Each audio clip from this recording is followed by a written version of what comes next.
Assalamualaikum warahmatullahi wabarakatuh. Rekan-rekan mahasiswa mata kuliah intervensi psikologi kelas B1 yang dirahmati Allah. Alhamdulillahirabbil alamin. Nahmaduhu wa nasta'inu wa nastaghfiruh wa na'udzu billahi min syururi anfusina wa min sayyiati a'malina. May yahdihillahu fala mudilla lahu wa may yudlil fala hadiyalah. Asyhadu an la ilaha illallah wa asyhadu anna Muhammadan abduhu wa rasuluh la nabiyya ba'dah. Bismillahirrahmanirrahim, rekan-rekan semuanya. Pada sesi kali ini saya akan menjelaskan terkait dengan ujian tengah semester yang akan teman-teman lakukan. Ujian tengah semester mata kuliah intervensi psikologi ini berkaitan dengan psikoterapi Islam. Nah, kurang lebih nanti intervensi tugasnya ujian tengah semesternya akan seperti ini. Jadi teman-teman nanti akan menyusun laporan ya.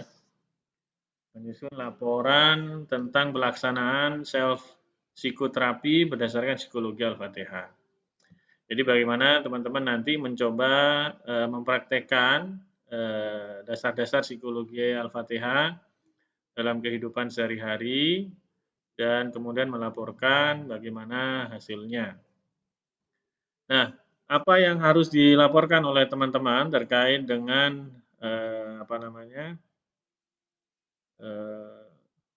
pelaksanaan psikoterapi ini?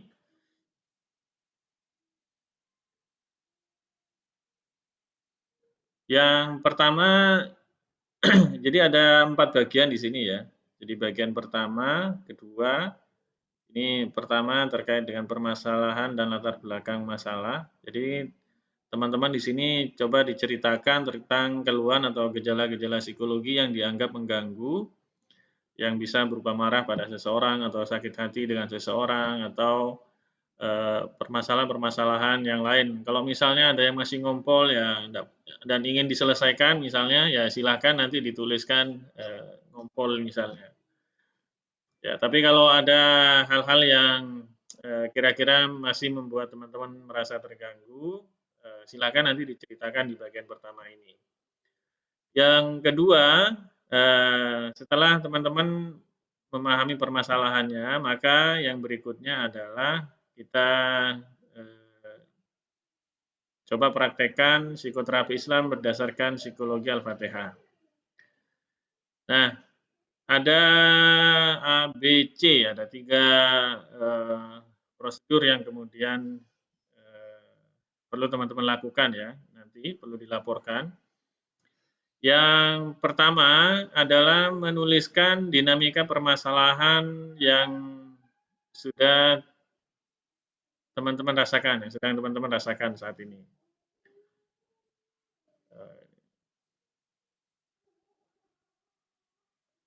Coba kita cari warna yang berbeda ya.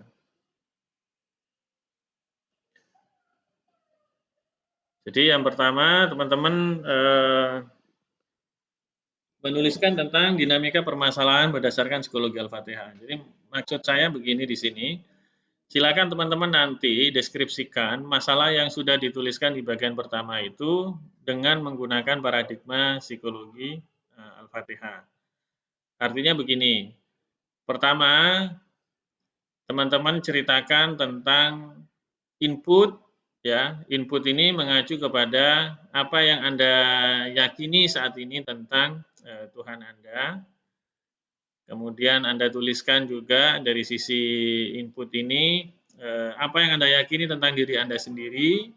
Kemudian yang ketiga, apa yang Anda yakini tentang orang lain atau hal-hal yang di luar diri Anda, yang misalnya tentang orang tua atau tetangga atau properti atau apapun yang di luar diri Anda. Nah, silakan Anda ceritakan di bagian input ini. Kemudian input ini hubungannya dengan apa yang menjadi masalah tadi itu ya. Jadi ketika teman-teman misalnya ada merasa terganggu dengan seorang tetangga atau dengan teman, ya maka silakan apa yang Anda yakini tentang Tuhan Anda berkaitan dengan teman Anda, yang Anda yakini tentang diri Anda sendiri, apa yang diyakini tentang oleh Anda tentang orang lain atau hal-hal yang di luar diri Anda. Kemudian yang kedua ini, bukan yang pertama ini, yang kedua ya, tentang proses. Di sini Anda tentukan tindakan apa yang menurut Anda menjadi konsekuensi atas poin poin satu ini maksudnya. Jadi A ini maksudnya terkait dengan input ya, yang menurut Anda kurang tepat. Jadi Anda tuliskan kira-kira tindakan apa yang menurut teman-teman itu kurang tepat, dan yang kedua terkait dengan apa yang sudah teman-teman sampaikan, dikomunikasikan, diucapkan oleh mulut teman-teman, mulut kita misalnya, terkait dengan apa yang sudah teman-teman yakini ya. Jadi yang nomor 1 dan 2 ini silakan tuliskan sesuai dengan apa yang sudah terjadi. Dengan apa yang sudah terjadi, bukan pada suatu hal yang ideal. Ini jujur saja berkaitan dengan apa yang terjadi atau apa yang sudah teman-teman lakukan. Apa yang sudah teman-teman yakini tentang Tuhan Anda ketika kemudian Anda merasa terganggu atau merasa tidak nyaman itu. Nah, kemudian yang ketiga ya, yang ketiga ini adalah tentang output. Jadi setelah teman-teman merasakan apa yang dilakukan ataupun yang dikomunikasikan itu tidak kurang pas ya, kurang tepat, maka kemudian tuliskan apa yang akhirnya Anda inginkan ya. Kira-kira apa yang Anda inginkan kemudian ya terkait dengan tadi kalau misalnya masalahnya dengan tetangga, apa yang Anda inginkan dengan tetangga. Dan kemudian yang 4 ini impact, tuliskan bagaimana perasaan Anda akhirnya terhadap tetangga Anda itu. Nah, jadi yang nomor A ini silakan Anda poin A ini di metode psikoterapi Islam, silakan Anda ceritakan sesuai dengan yang sudah terjadi ya. Dengan apa yang sudah terjadi, bukan apa yang akan terjadi atau yang seharusnya terjadi, bukan. Tetapi apa yang sudah terjadi. Nah, berikutnya ini adalah yang poin 2, bentuk psikoterapi berdasarkan psikologi Al-Fatihah. Ini maksudnya adalah teman-teman kami harap bisa apa namanya mempraktekkan ini ya, bisa mempraktekkan. Nah,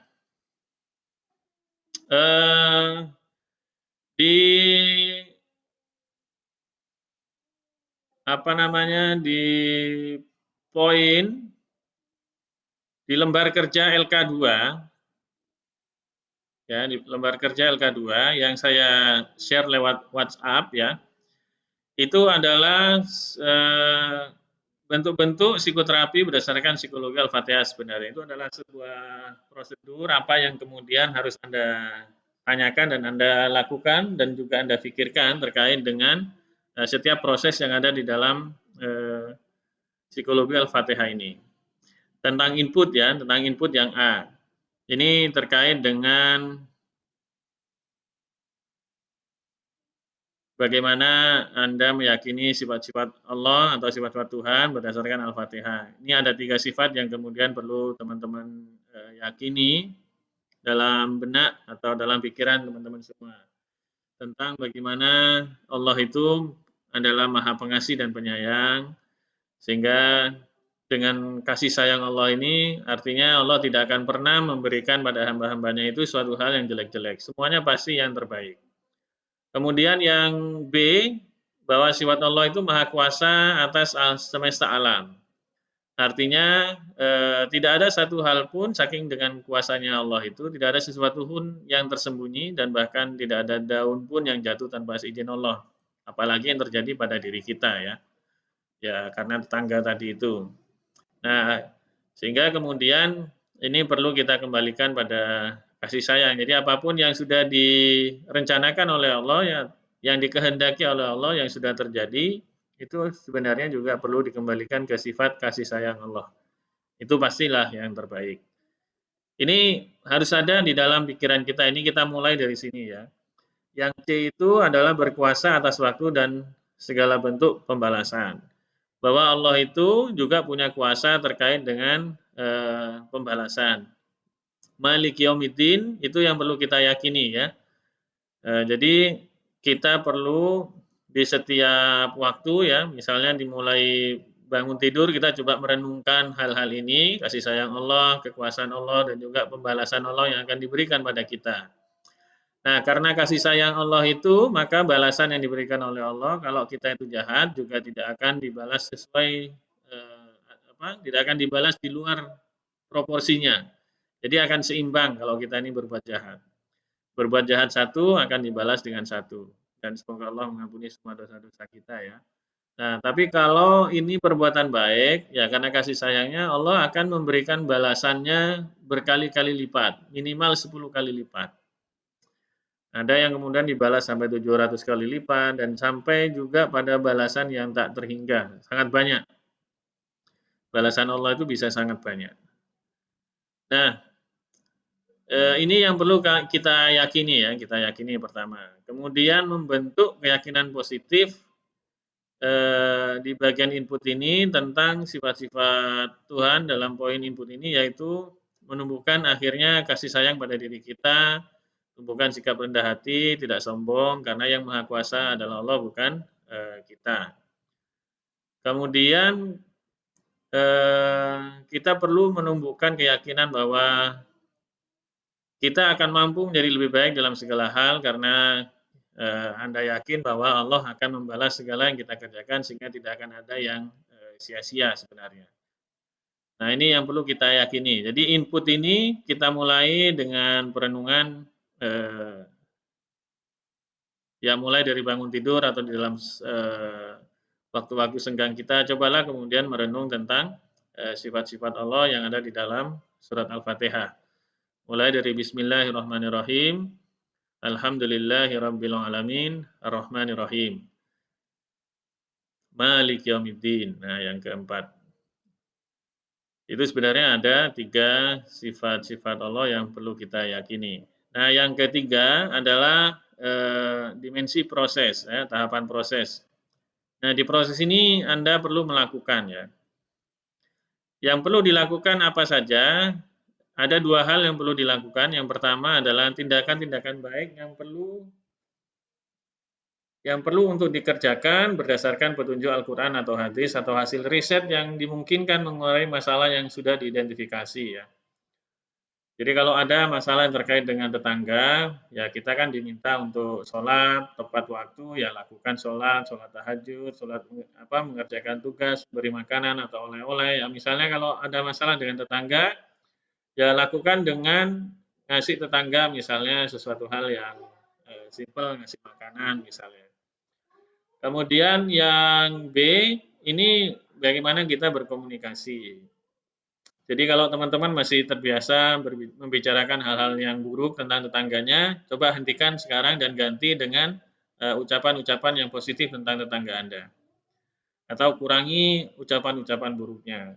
Nah, seperti yang diperintahkan ya. Karena Allah itu ya hubungannya kan dengan impact itu kan ada 3 ya. Impact perasaan itu kan akan hanya ada 3 yang diharapkan itu. Yang pertama adalah bahagia, yang kedua itu sabar, dan yang ketiga itu semangat. Jadi nanti ketika teman-teman berkomunikasi, maka komunikasi ataupun tindakannya ini diarahkan pada hal-hal yang bisa membahagiakan orang. Hal-hal yang kemudian membuat orang itu damai, tidak marah-marah gitu kan. Serta yang ketiga itu ucapan-ucapan atau tindakan-tindakan yang bisa membuat orang itu bersemangat. Nah, kemudian yang C, yang ketiga, tentukan pada siapa sasaran dari tindakan atau komunikasi tersebut. Jadi misalnya diarahkan pada tetangga, diarahkan pada orang tua, diarahkan pada saudara, atau pada teman atau siapapun, atau atasan misalnya kalau Anda sedang bekerja.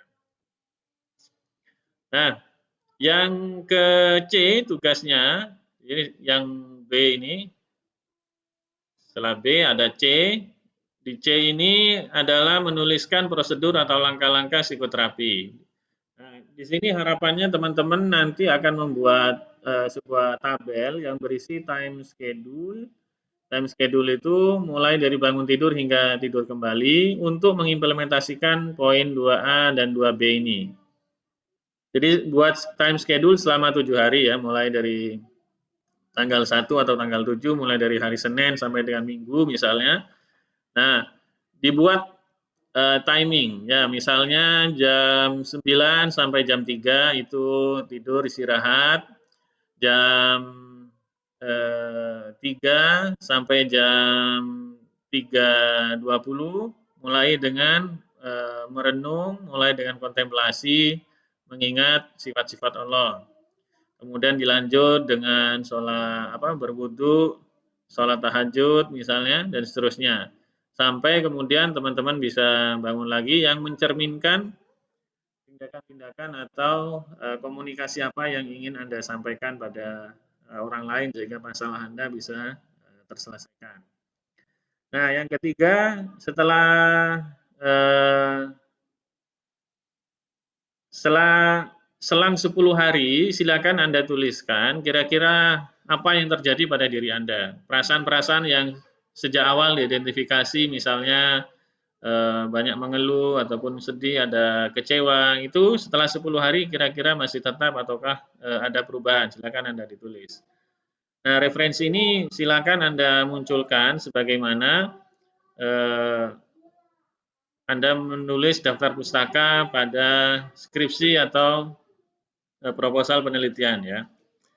Jadi referensi ini sama dengan daftar pustaka. Nah, tuliskan jika ada daftar pustaka yang Anda kutip terkait dengan tulisan-tulisan yang Anda sudah buat pada poin 1 sampai dengan 3. Nah,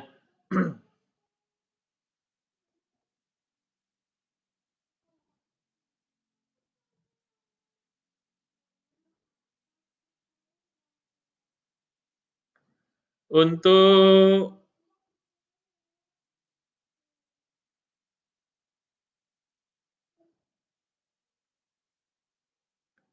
yang bagaimana cara teman-teman mengerjakan atau mengumpulkan UTS ya.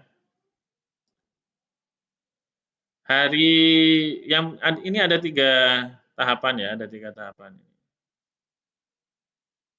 Yang pertama itu persiapan, mengerjakan poin A dan B selama 3 hari pertama, kemudian yang kedua melaksanakan praktek self psikoterapi Al-Fatihah selama 7 hari, mulai dari hari ke-4 hingga hari ke-10, kemudian menyusun laporan mulai hari ke-11 hingga hari ke-14.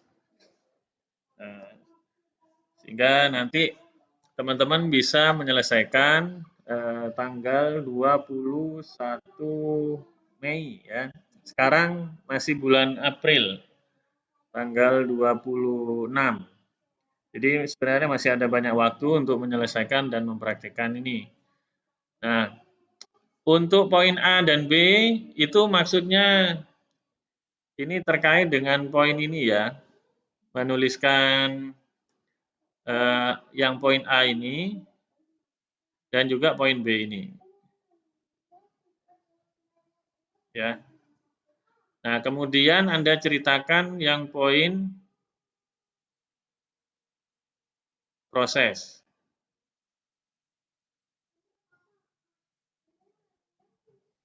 Jadi yang pelaksanaan psikoterapi itu setelah Anda tuliskan rencananya ya, setelah Anda tuliskan rencananya seperti apa, di poin A, B, sampai dengan poin 2 ini, maka kemudian di mulai hari yang ke-4 ya, sampai dengan hari ke-10, ini selama 7 hari, nah Anda mulai terapkan apa yang sudah Anda buat. Ya, misalnya saja ini terkait dengan schedule ini.